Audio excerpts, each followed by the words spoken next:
آج اہل تشیع میں سے بعض حضرات کہتے ہیں کہ یہ عبداللہ ابن سبا یہ تو افسانوی شخصیت، اس کی حقیقت کوئی تھی نہیں، حالانکہ ان کی اپنی کتاب میں رجال کشی کے اندر اس کا ذکر موجود ہے۔ اور یہ بھی موجود ہے کہ حضرت علی رضی اللہ تعالیٰ عنہ نے اپنے عہد خلافت میں اسے زندہ جلوایا ہے۔ اس کی وجہ کیا تھی؟ یہ آیا مدینے کے اندر اسلام کا لبادہ اوڑھ کر اس نے چند عقیدوں کی اشاعت شروع کی۔ سب سے پہلے حضرت علی تو خدا ہے، گاڈ انکارنیٹ، اوتار کا تصور، جیسے ہندوؤں میں ہے رام چندر جی خدا کا اوتار، اور عیسائیت میں بھی پہلے گاڈ انکارنیٹ کا تصور تھا کہ حضرت مسیح خدا کا اوتار، انکارنیشن آف گاڈ۔ تو اس نے کہا کہ حضرت علی تو خدا کا اوتار ہے، خدا ہے۔ نمبر 2، اس نے کہا کہ ہر نبی کا ایک وصی ہوتا ہے جس کے حق میں وہ وصیت کرتا ہے، تو حضور صلی اللہ علیہ وسلم کے وصی حضرت علی ہے، لہذا خلیفہ کو اول روز سے حضرت علی ہے، حضرت ابو بکر، حضرت عمر، حضرت عثمان، یہ تو غاصب ہے، اور حضرت عثمان کی خلافت تھی اس وقت وہ خاص طور پر۔ پھر اس نے جو قبائلی عصبیت تھی اسے بھڑکایا۔ پرانی جو عصبیت چل رہی تھی قریش کے اندر، وہ دو گھرانے ایک دوسرے کے بدلے مقابل تھے۔ دیکھیے، ایک ہوتا ہے قبیلہ، ایک ہوتا ہے گھرانہ۔ ہمارے پنجاب میں ایک قبیلہ ہے وٹو قبیلہ، اس کے گھرانے بہت سے، مانے کے، لالے کے، سجے کے، شامت کے، یعنی کوئی لالا تھا ان میں سے بڑا، ان کے بیٹے ہو گئے لالے کے، ان کی اولاد، خاندان یہ کہلاتے ہیں۔ قبیلہ ایک، یہ وٹو قبیلہ۔ تو قبیلہ تھا قریش، اس میں گھرانے بہت تھے، بنو ہاشم، بنو امیہ، بنو تیم، بنو عدی، یہ بہت سے گھرانے تھے۔ تو جوٹری کے دو گھرانے جو تھے وہ بنو ہاشم اور بنو امیہ، ان کے درمیان چپلش تھی، مقابلہ، مسابقت، اور یہ مسابقت فی الخیر بھی ہوتی تھی۔ اگر انہوں نے غریبوں کو کھانے کھلائے ہیں تو ہم ان سے بڑھ کر کھلائیں گے، اگر وہ حاجیوں کی خدمت کرتے ہیں تو ہم ان سے بڑھ کر کریں گے۔ ان کے اندر یہ مسابقت خیر کی تھی، لیکن چپلش تھی کہ کوئی ہم سے آگے نہ نکل جائے، وہ سمجھتا تھا وہ آگے نہ نکل جائے۔ بہرحال اس شخص نے اس پرانی عصبیت کو تازہ کیا کہ حضور تو بنو ہاشم میں سے تھے، لہذا خلافت حق ہے بنو ہاشم، یہ غاصب ہے۔ اس سے پہلے دو خلفاء جو تھے وہ نہ بنو ہاشم سے تھے نہ بنو امیہ سے تھے۔ حضرت ابو بکر بنو تیم میں سے تھے، چھوٹا قبیلہ تھا۔ حضرت عمر بنی عدی میں سے تھے، وہ بھی چھوٹا قبیلہ تھا۔ یہ حضرت عثمان پہلے خلیفہ جو بنو امیہ میں سے تھے، جن کی پرانی چپکرش بنو ہاشم سے تھی۔ اب اس کو موقع مل گیا کہ پرانی قبائلی عصبیت میں بھڑکائے۔ یہ ہے اصل میں اس فتنے کا پس منظر عبداللہ ابن سبا نے جو آ کر پھیلایا ہے، اور اس کی تفصیل میں اس وقت میں نہیں جا سکتا، کیسے یہ فتنہ پروان چڑھا، کیا انہوں نے اسٹریٹجی اختیار کی کہ یہ کیا کرتے تھے، گروہ بنا کر بھیجتے تھے لوگوں کو، کوفے میں جاؤ تو وہاں پر دمشق کے گورنر کے خلاف اور مصر کے گورنر کے خلاف الزامات لگاؤ، اس نے یہ کیا، وہ غبن کر گیا، وہ یہ کر گیا، وہ خیانت کر رہا ہے، وہ رشتہ داروں کو پال رہا ہے، اور عثمان کے خلاف بھی تقریریں کرو رضی اللہ تعالیٰ عنہ۔ دمشق میں جاؤ تو کوفے کے گورنر کے خلاف، کیونکہ دمشق کے گورنر کے خلاف بات کرو گے تو لوگوں کو معلوم ہوگا کہ یہ جھوٹ بول رہے ہیں، لیکن یہ کہ وہاں تو تم بات کرو کوفے کے گورنر کے خلاف اور مصر کے گورنر کے خلاف اور حضرت عثمان کے خلاف۔ مصر میں جاؤ تو بات کرو کوفے کے اور شام کے گورنر کے خلاف اور حضرت عثمان کے خلاف۔ یہ انہوں نے ایسا اٹھایا، اور اس زمانے میں آپ کو معلوم ہے ذرائع نشر و رسائی تھے نہیں، نہ اس فتنے کی پتہ چل سکا جب تک کہ وہ فتنہ جو ہے پوری طرح برگ و بار لا کر تراور درخت نہیں بن گیا۔ اس کے نتیجے میں حضرت عثمان رضی اللہ تعالیٰ عنہ شہید ہوئے، اور خلیفہ پھر حضرت علی رضی اللہ تعالیٰ عنہ کو انہی سوائیوں نے، جنہوں نے گھیراؤ کیا تھا، جنہوں نے حضرت عثمان کو شہید کیا، یہی حضرت علی رضی اللہ تعالیٰ عنہ کے ارد ہوئے۔ اور حضرت علی رضی اللہ تعالیٰ عنہ بھی نہیں چاہتے تھے خلافت کی بیعت لینا، لیکن آخر کیا کرتے، کیا وہ امت کو بغیر خلیفہ کے چھوڑتے تھے؟ حضرت زبیر سے کہا گیا، انہوں نے نہیں مانا، رد کر دی بات۔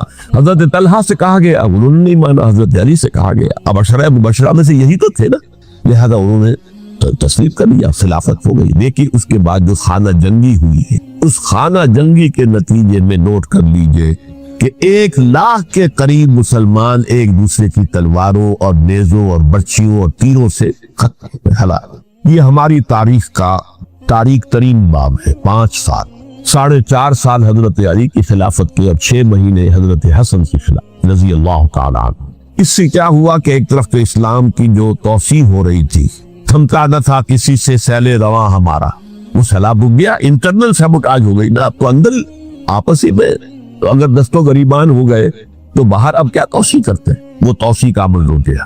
اور یوں سمجھیے کہ جیسے ٹرک اگر کبھی چل رہا ہو، بھرا ہوا ہو، لوڈنگ،